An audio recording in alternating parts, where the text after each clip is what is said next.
Happy Saturday, everyone. Assalamu alaikum. Thank you so much for being here today. My name is Sara Munir. I am the CEO for Invest to Innovate.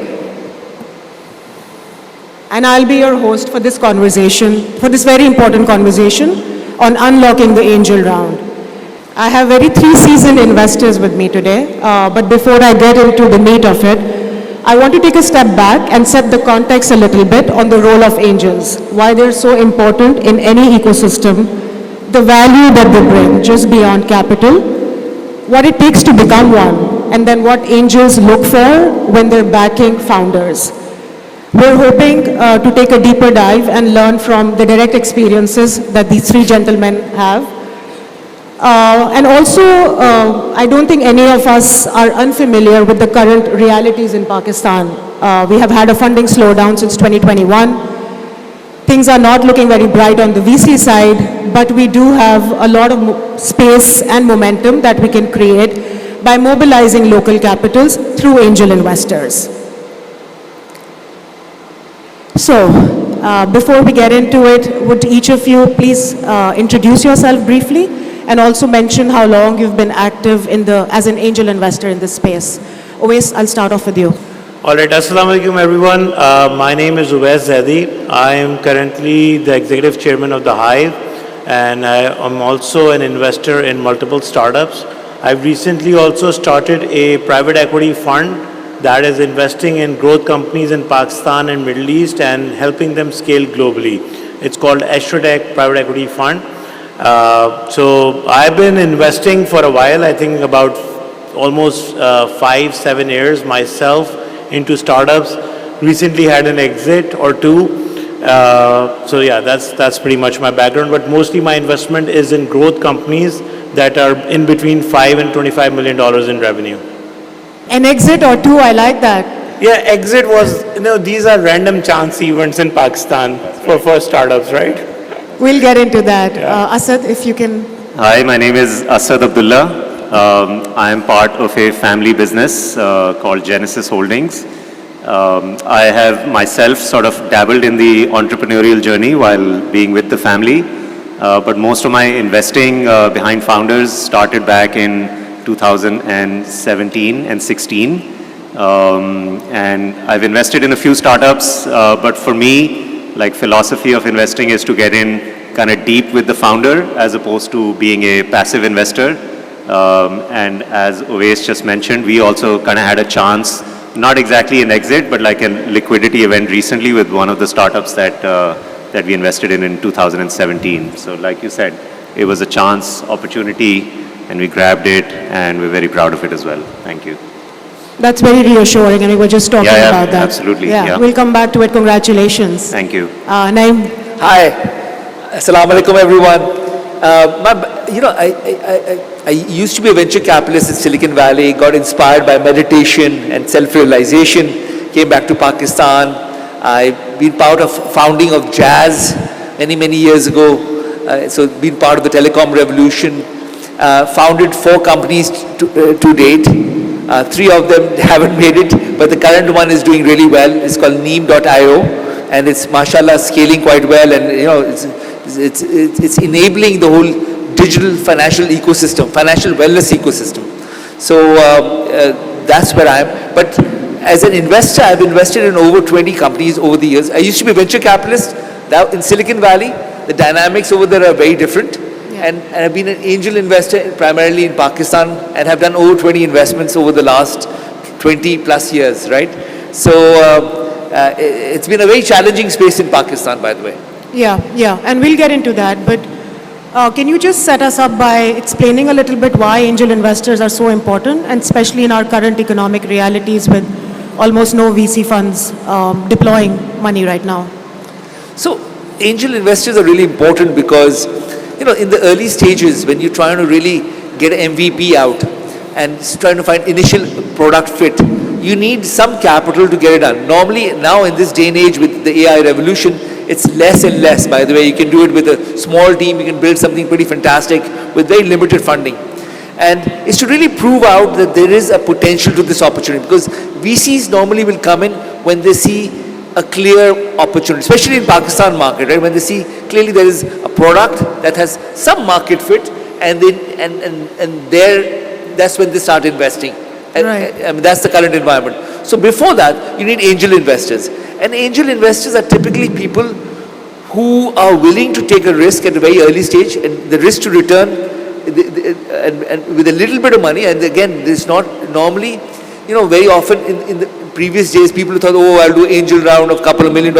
But I think those, especially in Pakistan context, it's, when you try to raise 5 million rupees or 10 million rupees or something small enough, and it's easy enough, or even 20 million rupees for that, or 30 million rupees, but a smaller amounts to actually prove out a business case.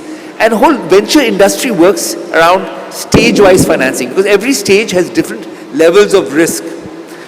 When you're at the angel round, it's really when you have a small team which has got a prototype ready and they want to just build it out and get the MVP done. So it should be, make sure you do really, bootleg, what's the word? Bootstrap. Bootstrap, sorry, Yeah. bootleg, wrong word. You know what you were doing on the weekend. And be able to really keep, with very limited funding, get something out there, right? Right. Which then large-scale investors like venture capitalists or even corporates can invest in. Right. So angels come in early before VCs or institutional investors. They write smaller checks. But I think it's very important to establish that you guys also put in your time, your networks, and your mentorship, which is essentially what most young founders are looking for at that early stage.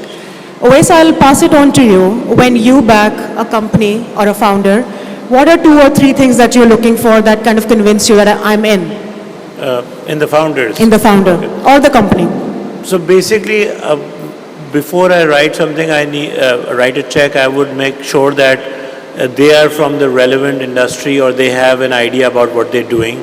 They have a little bit of a product market fit. So there has to be some kind of revenue or customer assurances in place, and they have to be committed full time to the task at hand. So these are the 3 top things, and all the good stuff that comes with it, integrity and discipline, all that is essential in any professional, but these are the top 3 things I'll look at. Asad, any specific founder traits that you look for when you're backing someone? Yeah, so for me, I think just general attitude towards, the business that they're doing. I think that's something that I want to see. I also agree with Oais. They have to have a right to play in that field. You don't just want to get into a business in which you have either no background, no experience, or any knowledge about, right? Because that needs to go a long way, both from the founder side, and I would say even a little bit from the angel side as well. And are they willing to kind of sacrifice everything for this business? Yeah. If they're not willing to sacrifice everything, which is time, effort, friends, family, whatever, then they're not a founder. And grit. they're not going to, absolutely. Yeah. They I mean, Yeah. that's not easy. That's the tough part. Everybody wants to be a startup founder, but not everybody wants to It's commit cut to out it. for it. Yeah. True, true. And Naeem, on the flip side, what are some red flags that kind of make you cautious about going forward when you're writing an angel check? One of the red flags is that they have a job on the side or something else going on, right? You want somebody who's willing to do or die to make something happen. It's got extreme passion and commitment to it. So the red flag is, oh, they've got some side gig going on, they're doing this and that. I know it's sometimes you need to sustain yourself, but you want somebody who's willing to commit him or herself completely to this. This is something that is core to who they are. And that is one of the greatest qualities you're looking for, right? Second is credibility, right? Because you want people who have shown some of those qualities and have high integrity. Because I've had experiences in the past where I've invested and they've kind of squandered the money away, and because it was too difficult, they said, okay, let's take it. And so it's important that integrity. That's why normally if you come through a trusted network, if somebody I know, I trust, recommend somebody, then that adds a huge, Right. higher probability of being able to choose that entrepreneur. I think these are the big ones. And third one, like you said, is that if they have, very quickly you find out whether they have superficial understanding or depth of understanding of that space, right? Right, And the right. depth is what I'm looking at. They've really thought about it deeply. They don't need to know it all, but they've thought deeply, deeply about it, and they're bringing some, unique value to the play. Right.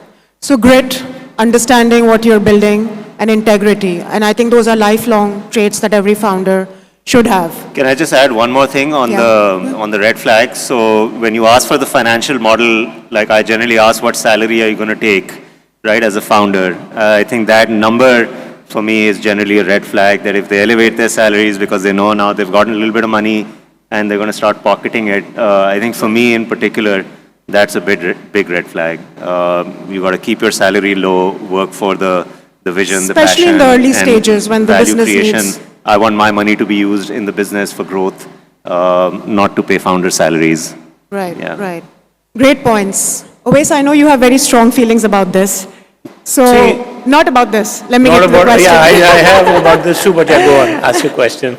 Yeah, I think because we kind of understand that angels are quite crucial to the ecosystem, but for some reason, we haven't seen that kind of momentum behind an organized angel network, or even a lot of high net worth individuals even considering this asset class.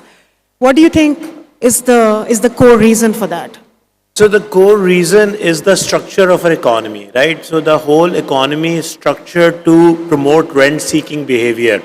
Now, if I am a capitalist, I'm coming from a big industrial house, there is really no incentive for me to put in risk capital, either from the taxation perspective or from the perspective that, because whatever capital I deploy, any big business house you will go, the first question they will say, what's my return and how secured is my investment, right?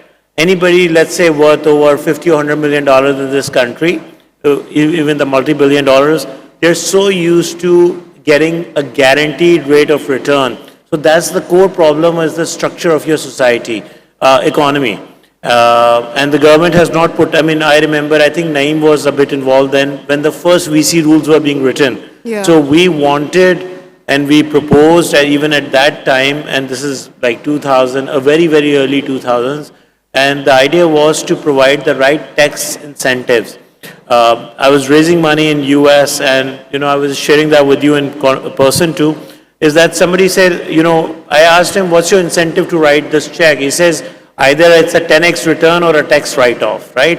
So we don't have that advantage, unfortunately, over here. So it's going back to the structure. Structure is based on how the players act and how the incentives and the policy is regulated in the country. So these things need to be addressed before we see a mass take-up of angel investing. So, I give about 40% of my income in direct taxes to the government, and I give another maybe 30-40% indirect taxes to the government, right?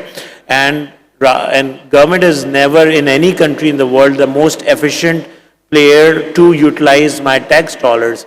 So if I could get, let's say, a break, let's say I pay 10 million a year in taxes, Yeah. and if I can say, hey, my tax liability will be 5 million, and 5 million I can invest in a tax shielded investment as an angel, I think I'll write way more checks than I write today. And so would Naeem, so would Asad, or so would so many other people. So again, you need to reward the right behavior in the society rather than keep on promoting the rent seeking that's going on. Right. So the baseline incentive is missing. Absolutely. Okay. Anything else that either of you would like to add, Asad or Naeem? Yeah, so for me, I think one is the regulatory and the structure, and the other is actually engaging the angels themselves to come and see that there are real opportunities to invest. I think what ended up happening was that as soon as I think some of these startups started picking speed, VCs came in, valuations shot through the roof. You talk to any founder, to raise money, suddenly the valuations are like, what are you doing? Like, I'm not going to put in money at this valuation. So it just shot up. All the VCs came in, shoved the angels aside, and now everything's kind of come crashing down again, right? So I think right now it will be important to actually engage with high net worth individuals, angels, communities need to be built around angel investors. I do it of my own kind of will and passion, and me and my brother kind of look at opportunities that come our way. but there is, at least for us, like we haven't been engaged by any Formally. sort of formal sort of body that comes, so I think there are people around there. We just need to find them, engage them, structure something around how that works and how that happens. And then, of course, the regulatory side is there as well. But, some of us will do it even without that. So an but we just need to ecosystem find- integrated yeah, approach, right? yeah, Everyone who's doing it right now is doing it yeah. because their Whether it's mission incubation aligned. centers, accelerators, universities. Yeah. I yeah. try to do my part, but it's too small. Yes. Name. In the US, most of the angel investors are entrepreneurs who've been successful, who've had an exit, they normally want to give back, right? Here also, if you notice, most of the angel investors are similar kind of people, right? People who've been entrepreneurs, who now have some capacity to be able to, and they empathize, also see the potential opportunity of what can be built. And that's why the Pakistan ecosystem is still very, very small in terms of in the angel community, because unless you've been an entrepreneur, understand what this Goes whole into it. revolution is about. This is really a revolution. The startup revolution is in the making. Now, especially with AI, this is a massive revolution in the making, right? Yeah.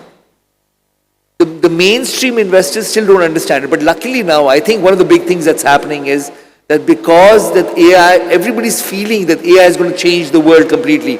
I think a lot of the even traditional industry, especially the younger generation, is seeing the opportunity and potential and looking for opportunity. So I think this is going to attract a lot of new people, angel investors coming into the ecosystem. And like Oveya and what Asad said, if the government can actually give tax benefits for taking this kind of risk, I think it's brilliant. And countries like UK and many others have done that. And the results have been quite extraordinary. So if you can just replicate what's already been done, I think it will encourage many more people to take this level of risk. Absolutely. And nothing like FOMO to drive a little bit of action. Yes. So I hope you're right on that front. We're almost at time. And I want to close with something that you guys were also alluding to. There's a lack of structure. There are no formal networks. And we have a lot of young founders in the audience. जब हम उनसे बात करते हैं, when we talk to them, they're like, we don't know who these angels are. Yes, I'm ready for a round. How do I find them? What do I talk to them about? Who are they? So any advice on how they should be approaching or looking for angels like yourself? Oveya, you can start. Okay. I think sometimes it's very helpful to just ask. I think there are institutions like Eye to Eye. You guys have been around. You make a lot of introductions. I think there are other Nice of you wonderful to put it people. back on me. Yeah, absolutely. And Jahan has been very kind. I think she helps out. And there are multiple institutions like that. I think what Naeem said in the middle about a trusted network, because I would pay attention to somebody that, a Misbah or Kulsoom or Jahan recommends, I'll be way more receptive, or Naeem sends somebody over my way. I'll at least hear them out, right? Whether I write a check or not is my personal preference, but they will get the due attention. So we have to find networks. It's tough when you're starting out. You don't know that many people. Not many people are coming from the privileged backgrounds, right?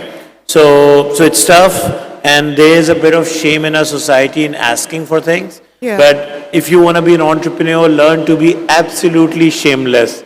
Not about being the wrong things, but asking for help. I remember there's so many wonderful people who helped me when I was starting out in my career as an entrepreneur. So just for all the budding entrepreneurs out there or the mature ones, drop your shame and you will see things change a lot. Just go out, ask till you get what you want. So come through referrals and don't be afraid to ask. Yeah. Asad, your take? Yeah, so I think for me, a lot of people reach out on LinkedIn. That seems to be the one platform that one can connect with me. But yeah, if I open that floodgate, I'm not sure how many people I'd be able to respond to. So Yeah. I agree with Oveya. I think coming through some form of institution, so I'm somehow or the other connected to you, to Jahara, to NIC, Yes. to IBA, so I think through some of those networks you can reach out to me or make that connection. I think that just makes it a little bit easier. Right. Because I would respond more to one of these. Yeah. Yeah, good advice. Naeem. Beyond that, I would also I think the word he used was shameless, right? It's not about shameless, also really grit and persistence and follow through and being prepared. When I see somebody pitch, right, powerfully, they really thought about it, the level of preparation is extraordinary. I am impressed, right? Yeah. And that makes a big difference. You're really looking at the person. And if the person is somebody who has showing that intelligence, that depth of thinking, that grit and that, then you're willing to actually listen to them, engage them, and you'll test them out a bit. And if they show up, the game can be won. It's really up to you, your level of preparation, your ability to manifest things. I'm a yogi and I'm a meditator. I really believe this is a spiritual exercise, right? Where you really have to dig deep. I've been to the house of Steve Jobs, right? For example, many years ago when I was in Silicon Valley. You could feel it in his presence. When you are in the front of an entrepreneur or a young person who's got that energy, you feel it right there, right? Yeah. So you really gotta be fully there. If you're not, you partially, okay, I'm spinning an idea. Because so many people waste your time, you know how to filter them out very quickly. Yeah. Right? So your level of preparation and clarity is power. Yeah. I'm going to endorse that one. I think having like a thorough understanding of what you're building, but also emotional intelligence. I think most founders kind of fall low a little bit on that, and that can be very powerful, especially when you're building a relationship of trust, which you need to have with all of your investors, including angels. I'm getting the eye from the team, so I'll wrap it up now. Thank you so much, guys, for sharing your insights, and I hope this was helpful, just in terms of understanding that we do have investors like these out there. Please approach them. There are also many others. And most importantly, understand what they bring to the table. So not every angel is a good fit for your business. Make sure they have industry alignment, they have the kind of bandwidth that you're looking for, and the network that you need to be exposed to. Once again, thank you guys. Thank you. Thank you.